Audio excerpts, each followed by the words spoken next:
What's up, everyone? Thanks for tuning in for another episode of View From the Rafters. I'm your host, Marc, and today we're sitting down with 14-year NBA vet Danilo Gallinari. It's myself and Sean Grande talking to him about his path of getting over here to the NBA and what he had to go through growing up. And remember, he grew up in Italy. This is an Italian guy. He's growing up in a country that's predominantly a soccer country, a Formula One country. So as a 14, 15, 16-year-old, he had to figure out how he could carve out his path to eventually become a top 10 draft pick back in 2008 by the New York Knicks. He's got some crazy stories, not only from when he was growing up, but also of when he first got over here to the U.S. and what he was kind of learning about the ongoings of being inside the NBA. So every Wednesday, we're going to be dropping our video version of the podcast on the YouTube page, the Celtics YouTube page, and every Tuesday, we'll be coming out with the audio version of the podcast. So make sure you tune in each week. Make sure you rate, subscribe, and review. We appreciate you for giving us a listen and a watch. And now, without further ado, enjoy the conversation with Danilo Gallinari. So today, we've got the GOAT of Italian basketball, Danilo Gallinari. What does that sound like to you, man? I mean, could you ever have dreamt growing up that you would wind up being the GOAT coming out of your home country? I mean, I'll let you say it. I don't like. I did say it. Stamp it. I don't like to say it, but I really appreciate it. And of course, when I think about it, is something that honors me. Something that I'm proud of. If I am, you are. But I love the humble side, but you are. There's no question. But it is great. It's something that you work on. You work for every day. And once you get to a certain age, you are dreaming about it, hoping to be that guy. If somebody thinks, even if I made somebody think that I am, I think I reached the goal. The crazy thing to me, though, is like where you came from, right? I mean, I know you're in the outskirts of Milan where you grew up and where you were born, but can you give some context to the listeners of just how small the town was that you grew up in? I grew up in a town called Graffignana, which is 2,500 people. We all know each other. I grew up in a farm that is right outside this little town. One of the biggest farms, though, in the area, right? Yeah, probably, one of the biggest one. My families, there are different families in the farm. My family is the biggest one. And it was honestly amazing. And it was, such an amazing time that I left home early because I started living by myself at 14 years old, an hour away from the farm, from the town, little town. And so now every time I come back, I just want to spend time in the farm, spend time with the family by myself or with them. Because of the feelings that I remember and that I had when I was, growing up in that house.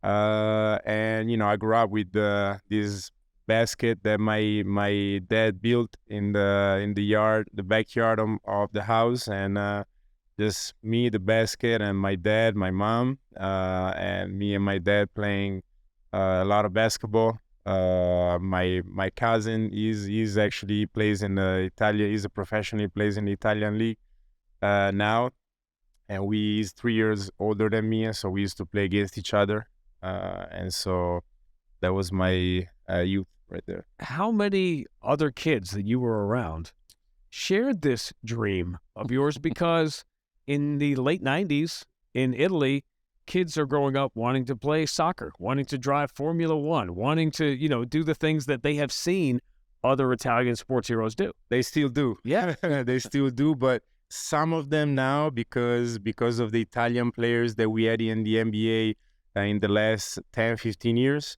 and maybe because of me too, they want to play basketball. And that's another goal, another thing that I'm proud of when I think about it, because like you said, growing up in a soccer country or Formula One country where everybody thinks about soccer and knows about soccer, wakes up and goes on the streets and plays soccer. It's just soccer. But if somebody wakes up and think that basketball is there and maybe they can play basketball for a couple of hours that day, not just soccer, I made it. Life is funny. in a lot of ways, and the circular nature of things. For people who don't know your story, if you could have chosen one man to be your coach when you get to the NBA, to ease your transition out of the hundreds of millions of men in the world to choose, it is remarkable to me when you think about, again, how life works, that someone your father played with, this is in this global world, which we think is so big, is not as big as it seems, is it? It's a crazy story. Not just that, they played together 9 years. They were roommates for a lot of years. We're talking about Mike D'Antoni, by the way, for those who don't know. And then, get drafted by the Knicks, and I go and play for Mike. It was an amazing story. And so it was even better when my third season, the Knicks, they set up the training camp overseas, and we spent 4 days in Milan and 4 days in Paris. And we played against Milan, the team that I played for, that my dad played for. It was just, the beginning and the end of this amazing, story. And like I said, I couldn't even write a perfect story like that. Because it is so difficult. You come in at a time, players were coming from Europe, but not necessarily having the success that people thought they would. This is the Darko Milicic era. It's the Skeetišvili era where guys are coming in as high draft picks. It's not happening. And there's two elements to it. And I want to talk about Mike D'Antoni for a second. And then there's going to be a preseason game against the Celtics. I'm dying to know. I've always wondered if you remember. But first, Mike, not only as a coach and someone you knew, but someone who had played overseas and gone through this exact transition. And I can't imagine anyone better. Just forget the fact that you knew him, his background, and blazing a trail that had not been walked by a lot of people. He had done it. It was great. Like you said, it was great for me because, first of all, sometimes we're talking Italian, and I tell Mike I did it for him too, because he lost a little bit of that perfect Italian he used to have when he was in Italy. So it was great to speak in Italian with him, but also he helped me so much in the transition. He played there. He knows what it takes to be an NBA player, and from Europe to be a player, an important player, and a key player in the NBA. And so it was huge for me. And he made the transition so much easier because, like you said, back in, it's crazy to say back in the days, but yes, it was like 50, we're all older than we think we are. But it wasn't the same situation like it is right now. Like, we have so many international players right now, and the game has become so global. But it wasn't like that, like you said, back then. And you mentioned some names that they were, I played with Darko in New York, and he was, number 1, 2, 3 draft picks, and then they don't have the career that you would expect or they expect. And so I think it was even tougher to be a European player, to come and, establish yourself and making sure that what happened to them doesn't happen to you, doesn't happen to me.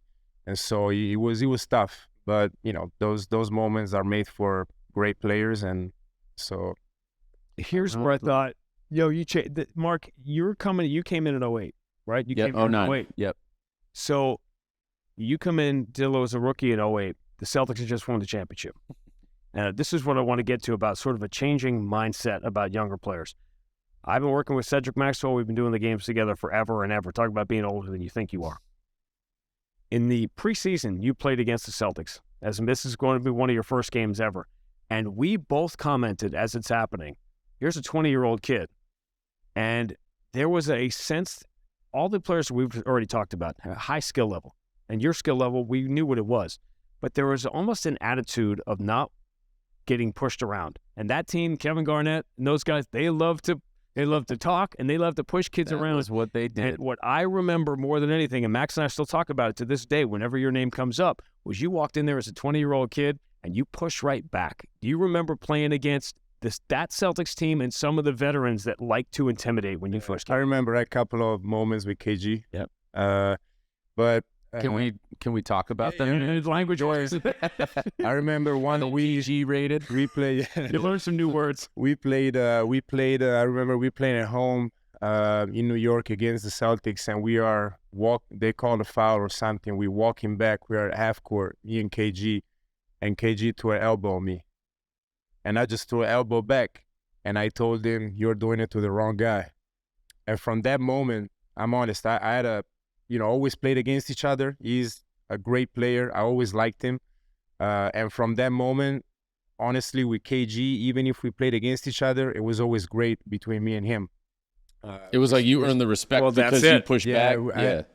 I think maybe we can ask him now, but I think that I earned his respect.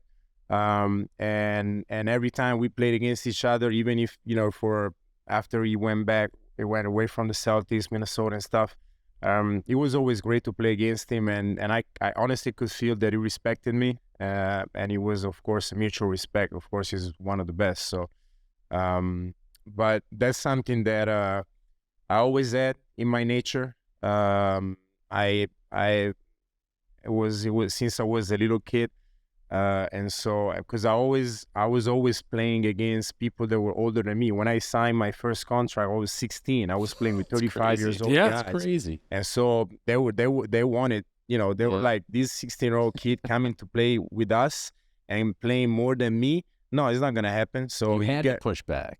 You get hit big time, badly, on and off the court. But it was a great challenge for me, and I honestly liked it. Sometimes you have to learn how to like it. Sometimes you like it because it's in your nature. And so I thought it was, just going in the NBA is no difference.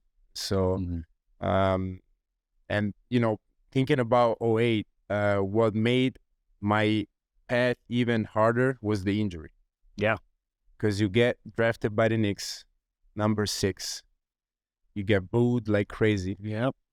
You have to everyone. Happened to Porzingis later. Yeah. You have to establish yourself in the league, and you are drafted by the Knicks, and you get injured right away. You only play 28 games the first season. It's tough. Then you got to come back the second season, and now prove yourself. And I had a very good second season, and I was able to turn those boos into applauses, but my path was even harder because of the early injury that I had and surgery that I had my rookie season. Going back to what you were just talking about with D'Antoni, you said him being there helped you so much. With that injury, where do you think you would have gone in your career if he wasn't there? Having been the kind of player that I am, and having the confidence that I always had, I don't think that my path would have been different. It would have been better if I didn't get injured. Mike, of course, helped so much to make my transition easier.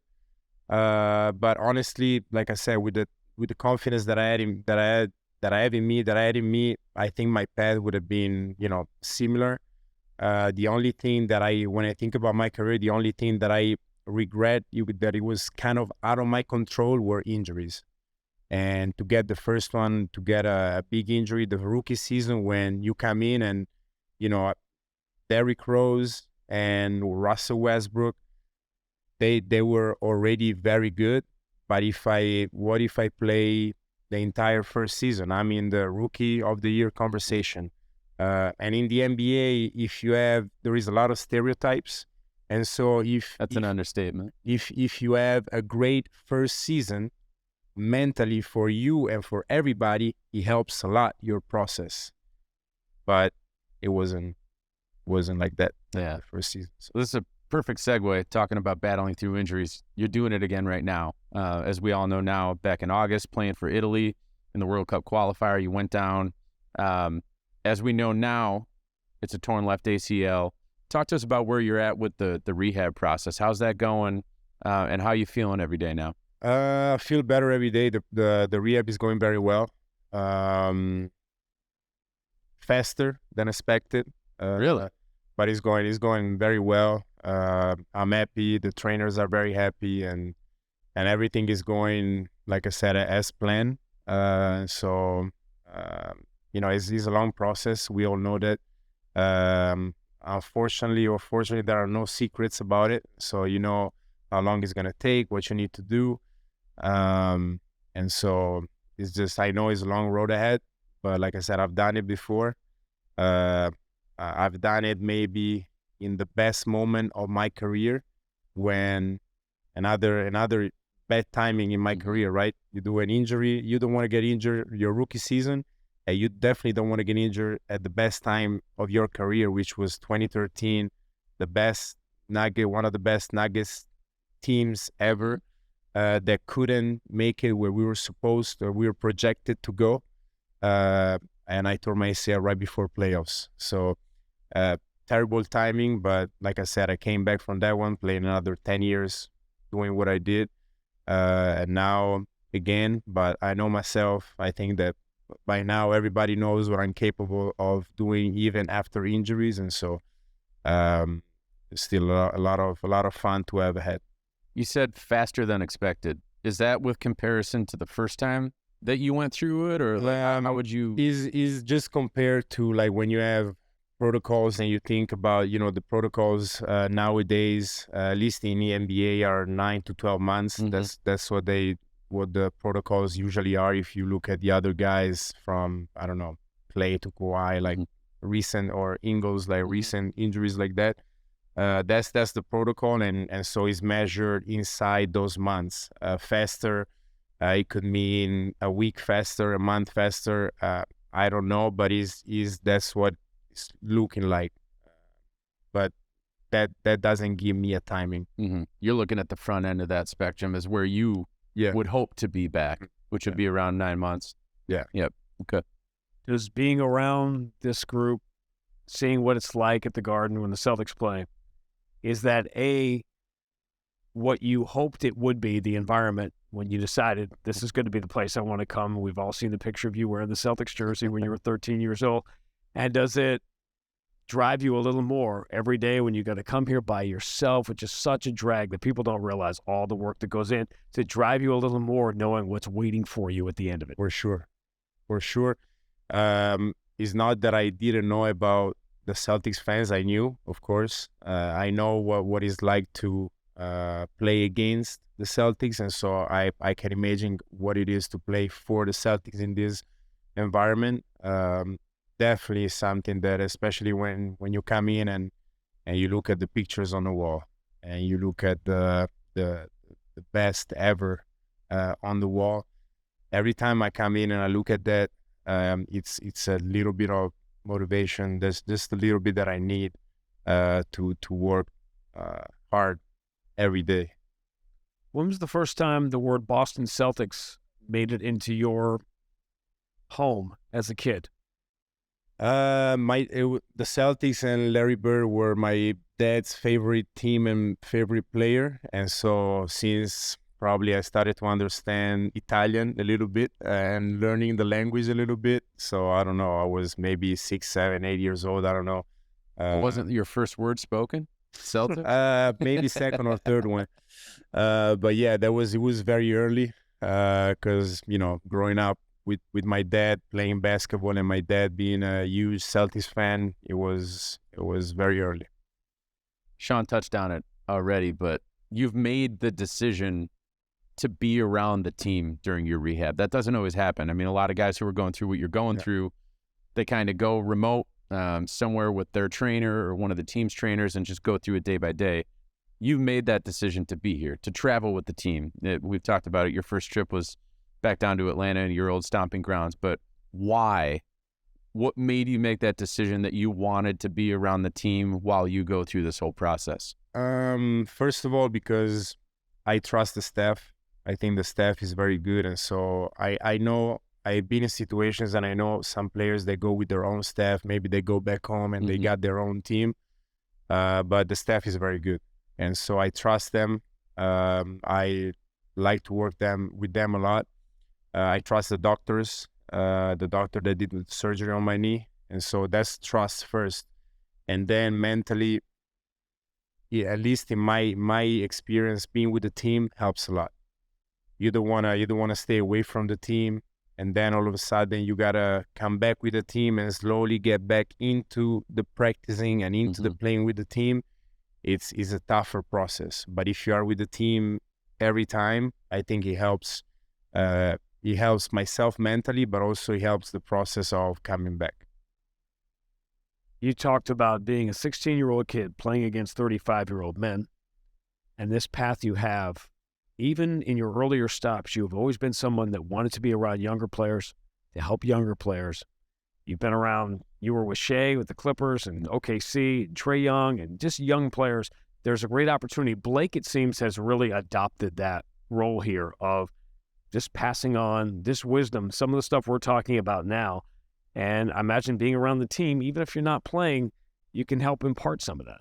Yeah, for sure. And that's the mental part that, this game is such a mental game when you play it, but also when you are in my situation that you are recovering from an injury. And this comes into play when you're close to the team. You can talk about basketball all day, every day, and help. Of course, this is a young team, but it's an experienced team. It's not a young team like I was in, LA, OKC, Atlanta, very young teams, but this is a young, experienced team. And so it's a little different, but you can, exchange opinions and talk about basketball, all day, every day when you're at the game, practice. And that helps me and helps, some younger players talking to me about basketball. Blake made an interesting point about Jalen and Jason. For everything they've accomplished, they haven't walked the path that you guys have walked, where you've been in different places. You've seen how it's done in different cities. You get a different feel for the NBA that way, and for better or worse. But that's wisdom. For everything they've done, this has been their only home. They haven't experienced all the different things that come with playing in different places. Yeah, I mean, it's like you said, it's the good and bad. It's the good and bad of the NBA business. The NBA business is crazy. We all know that. And so when you play for so many years, there are few Kobe's, few Dirk Nowitzki's, few players that play for the same, franchise for 20 plus years. It doesn't happen. And so when, you gotta take the good about every experience that you do, every city that you live, every city that you play for, different coaches, different teammates. That's why I, like you said, the bag that me and Blake have, changing so many teams and different situations. I think is great for us, but also for, like you said, for the players that are here with the Celtics that have been just with the Celtics or their career. Why did you love Denver so much that you chose to make it your home? And it was probably because I was there for 7 years. So most of my NBA years, I was there in one city for 7 years, and so I made friends. I know a lot of people there, and so it made it feel home to me. Maybe the same thing could have happened if I played in another city for so many years. But Denver, even if it was for less years, Denver is a great city. So I still have a lot of friends there. The people who do know of your dad know him as a basketball player, but he was doing something else out in Denver, wasn't he? Yeah, he was doing this crazy experience. When I think about it, I don't know. You should ask him. I don't know why he decided to do it. He had an amazing basketball career. He was actually an example, not just for what and I always tell this to everybody, not for just for what he did on a basketball court, but the transition from a basketball player to a businessman, which is something that unfortunately the majority of us struggle with, right? Yeah. And so he became an agent. He was doing an agent. He was an agent already while he was playing, and then he became an agent, and he's been an agent with the one, maybe the second, third, or even the first some years biggest agency in Italy. So he's been great with that too. And all of a sudden he decides to manage a restaurant in Denver. How is that possible? But it had to be an Italian restaurant, right? An Italian restaurant, but just making sure. The crazy thing is that food's not a big part of the culture or anything. Yeah, of course. Yeah, right. So it's like I don't know. It could have been something else. I don't know. But yeah, of course, Italian. But it was a 2.5 years experience that it was fun. It was a lot of hard work. Probably too much hard work for my dad, and that's why. And then when COVID hit, it was tough for everybody, especially in the restaurant business. And I thought that when I was looking at my dad, I thought he was a little stressed, and I was like, you know what? why you have to do this? Yeah. Go back home and enjoy life. and so I helped him in the process of finishing that business, and now I'm happy because he's back enjoying life and doing, watching basketball games, traveling all around Italy, helping young players. We've seen him here a few Seen times. him here, of course. He was here. It was great to have him here, especially at the beginning of the rehab when you really need, physical help to move around, drive you around, and so it was great. I listened to an interview you did a couple of years ago before you became a father, and talking about your childhood, how much you wanted that experience. It was so important to you. And you've been around guys your whole life in this league who did not have an ideal childhood that you did, and you speak romantically about it. A couple of years later, how has that part of your life been able to fit with the rest of it? Because I know how critically important it was to you. Yeah, it's been great. When you talk about dreams, the life that I'm living now, being a dad, it was one of my dreams, and so I can say that I have achieved this dream. But now is even is a dream that I'm living, and I'm so happy because, like you said, it's something that I wanted to replicate and reproduce because I lived it. I was very lucky to live in that kind of family, but I want to do the same thing now. And as a dad and me being, husband and dad, and it's been a great experience. And at the right age is something that I advise to everybody. At the right age, though. You can speak to that, right? Ready? Well, it does. It changes everything. One of the amazing things about Jason and Jalen is at their age what they've done, and I think other people don't appreciate the things that get thrust upon you. And that's why I wanted to start with you being 20 years old and having to come to a different country and play against the best players in the world to have thrown at you at a young age. But Jason, it's always amazing to me because we know who he is now in the world. We know who he is in the basketball world, who he's going to be. And yet it's amazing he becomes a dad at 19, 20 years old. And so he never has that selfish time. Like the game ends and he could score 41 points on national TV, but the first thing he does, because that becomes your mindset, right? Yeah. It's like, where's my daughter? Where's my son? Because it centers you in a way that is difficult to describe. Yeah, it's difficult to describe, and so it's something that you really need to experience to really understand it. And it helps, especially I always say that, when you win a game and it's a great day, you go back home, it's even better.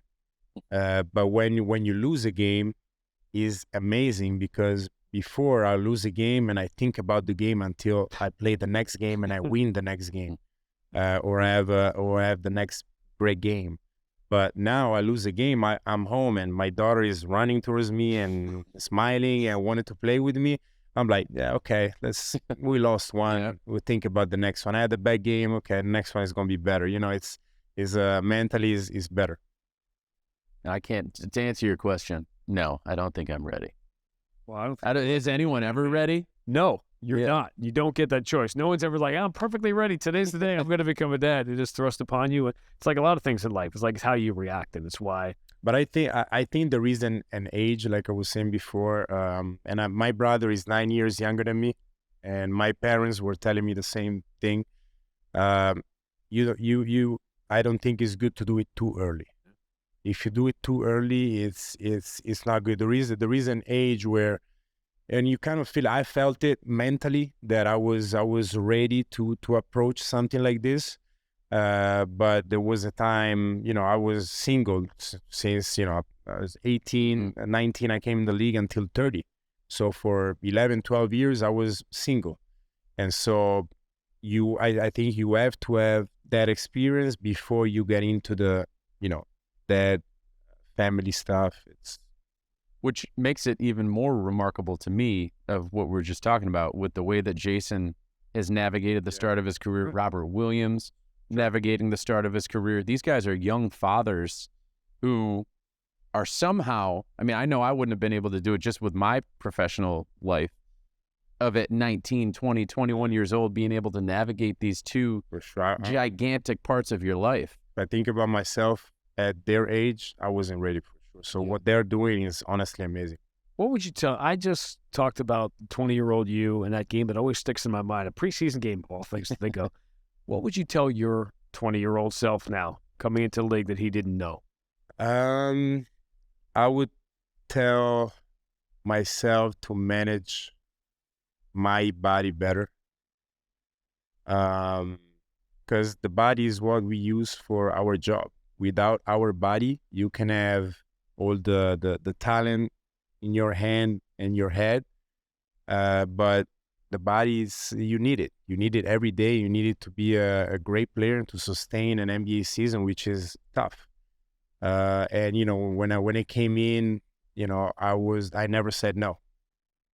Work out twice a day. Do weightlifting that I've never done before, which was one of the causes of my back injury. And you're young, you come into the league, and whatever they tell you, you gonna do it. And that was the biggest mistake. And so when I think about my younger self, I was just to manage my body better. There's no sleep doctors in 2008. There's no, I mean, as we're sitting here at the Celtics practice facility, and now a lot of the teams have them, these state-of-the-art places. And you think, well, as you sat down there, you're like, 2008 doesn't seem like that long. But what it is, in terms of sports science and things like that, the different nutrition, what we're eating, getting on, guys going to McDonald's and grabbing stuff and bringing it on the plane versus now. I remember guys, my first year, and I was telling this to all my friends in Italy because it's something, I had guys eating something right after the first step. Finish the first step, you go back to the locker room, guys eating all kinds of stuff. I'm like, what is this? I'm like, how can you remember like what these guys were eating at halftime? It can be pizza, it could be all kinds of stuff. And I'm like, probably not good for you. This is impossible. So I was like, what is welcome to America. So, but now like something like this, now we got better with that as the NBA, as players, we got way better. And I can tell you so many other things, like the thing that you mentioned, like all the technology and the studying of the body, the managing, the practicing or the nutrition, blood exams, all the medical exams that we do before, and the studies they make to prepare your NBA season. I don't remember any of that when I came in. So when the Russian hockey players came into the NHL, when they first let them come over, there were several players who just ate themselves out of the league because they had never been able to get whatever they wanted. And they come to the U.S. and all of a sudden there's fast food restaurants, and they just start, and pretty soon, within a few months, they were just completely out of shape. Whenever, and my partner, I already talked about him, Cedric Maxwell, he would send the ball boy out. He would send the ball boy for hot dogs during the game. There's shots of him hiding hot dogs in a towel sitting on the bench. Yeah, I remember, and not that I want to talk about this fast food chain in the States, but I remember I was living in White Plains, and right underneath the building there was Applebee's. There we go. Oh, man. I still remember the Applebee's Ultimate Trios menu. There you go. And I was ordering that. I was going there with my dad because we didn't have that in Italy. And it was easy, right? And I'm like, yeah. Wow, well, what is this? So we were going like 2 or 3 times a week. We were going in, and at one point I was like, maybe that is not a good idea. We got to stop this. So one of the ways you take care of your body is training MMA. Yep, in Denver. In Denver. Yeah. By the way, that's the other thing people don't realize. When you're training in Denver, that's a real thing. When you go into Denver and all of a sudden you're there for a day and you try to go out for a run and you try to that's a different animal. So the Nene was a teammate of mine in Denver, and he was doing MMA with Luke Caudillo, which is the trainer that then I used. He used to be a UFC fighter, and so he told me, listen, you should try and train with me. And I tried one summer, and then for a lot of summers in a row, every time I go to Denver, I try to get some training with him. And I think it's a great training because one of the biggest mistakes I've done as a young player growing up, I only played basketball. And that's something that's an advice that I would not give anybody, because for your body to be strong and grow different part of your muscle and learn how to use your body, you got to do different sports, not just one. And I only did one. And so for me to do, for example, MMA, you work on stuff on your body that you're not used to it. And all of a sudden, after 1 minute of training, you are dead. Yeah. I'm like, why? I've been training basketball all my life, and I do a couple of minutes of MMA and I'm done. And so, you learn there is a lot of other stuff that you can do for your body, and MMA is great training. We used to play every now and then on game days at TD Garden. They would allow us to go in there like 6:30 in the morning and play on the courts. And I used to think I was in pretty good shape. I was working out. I was lifting every day, running on the treadmill, doing different. X, Y, and Z. I would play one game of basketball because I wasn't doing it often. And the next day I couldn't even get up because it's just muscles that you're not using when you're doing those other things. So like you said, the more sports you play, the more different muscle groups you're using on a daily basis. Yeah, that makes me feel old. I couldn't even get up the next day. And I was in my 20s at that time. Man, let's face it, you can barely get up now. Yeah, this is true. We're getting low on time here, Danilo, but I want to ask you about your experience here with these guys and what you're seeing of being able to watch them every game on the court. What is making this team so successful? And in particular, the offense. We haven't seen this type of offense with the Celtics ever. Well, it's what's funny about it is it makes me realize that the moving of the ball and the beautiful game is probably what made your dad fall in love with the Celtics 40 years ago. It's that way. Probably, yeah. What I see is that, there is great chemistry. Everybody knows their role, which is something that is key in a winning team. And buying into that role, too. Buying into that role is key. If you have somebody that doesn't buy into it, then all of a sudden things don't work. The guys are very straightforward with each other. They talk about, if you are not doing something, somebody's going to tell you. And having very good leaders in the team that tell you right away when you're not doing the right things and bring you back to the team goal and what we need to do every single action, every single game. Those things together are things that are part of a winning culture and a winning team. And then, of course, you have great talents, and that, of course, is needed to win championships, and is needed to win games, and is needed to have fun. But then, like I said, the players like JB and JT with amazing talent, they are two-way players. You see a lot of players in this league having great stats, but not having that two-way mentality that, okay, we're going to win this game also because these two guys are bringing it also on a defensive end. And like I said, all these things together, of course, I don't want to talk too early because it's still early in the season, but is what you need for as a base to win championships. Again, imagine drives you just a little bit harder every day. Be a part of it. Yeah, for sure. Where do you think you would fit in this group now that you've been able to see them for half the season? Where do you think that you would fit in or will fit in? Who knows? Well, I'm the way I always see me as a player. I'm a very versatile player, so I play for different coaches, different systems, different roles. I started as a point guard, then playing the 3 position most of my career, and then I went to the 4, and now I'm playing the 4 and sometimes the 5. So I played in different positions, so I think that I can fit in many different ways. Definitely, the team doesn't have to fit me. I can fit in the team pretty easy, whatever they need from me. So. I don't have anything, in mind. Of course, I could be the role at the beginning was to be, a bench player, like I've been the last few years starting in Atlanta, and so be a player that can really help. The bench is, of course, I think my biggest role. But anything that needs to be done on the court, I think I'll be able to.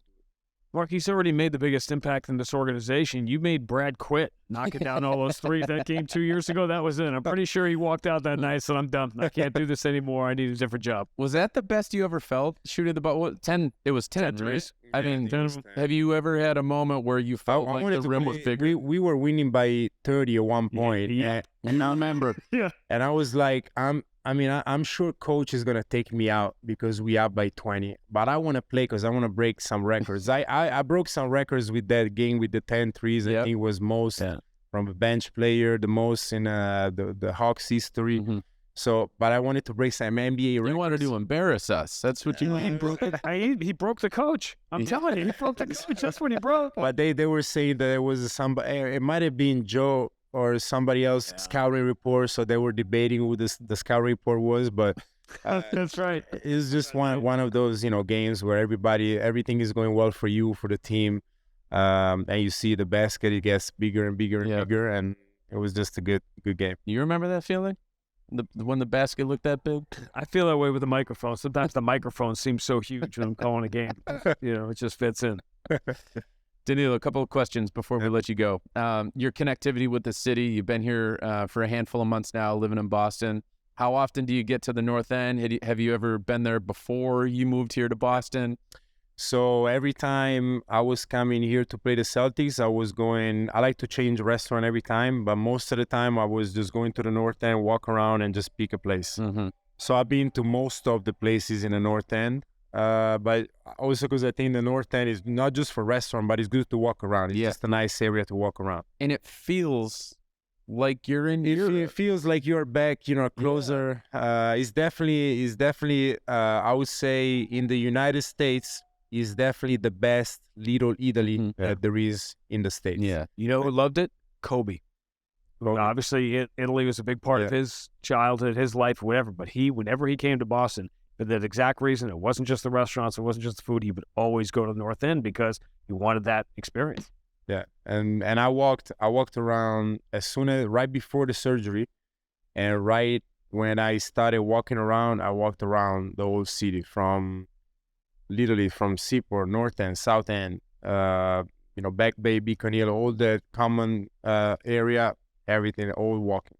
I lived in the North End for the first 10 years that I lived in Boston.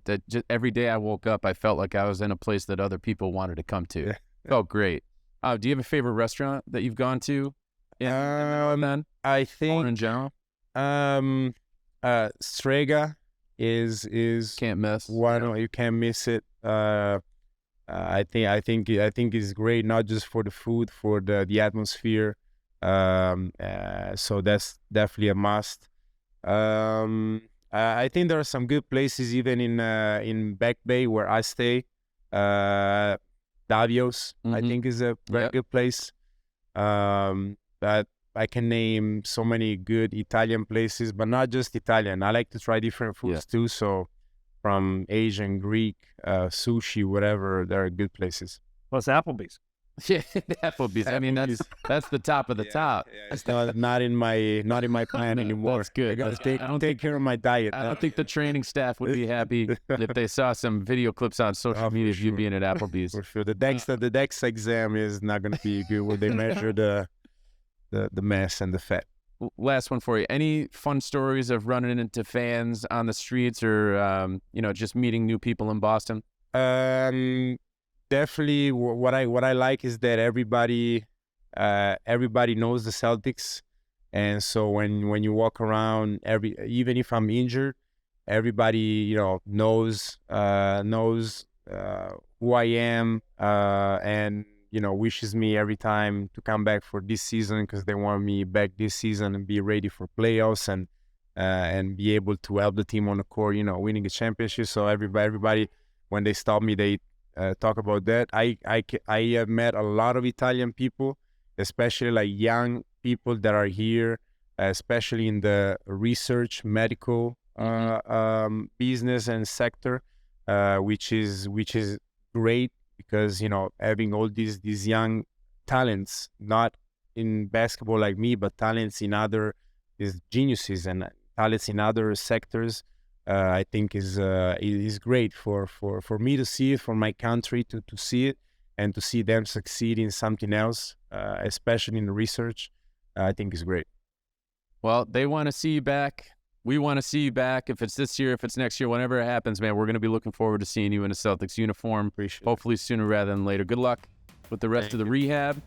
Danilo Gallinari, the GOAT of Italian basketball. I stick to it. Don't be too humble.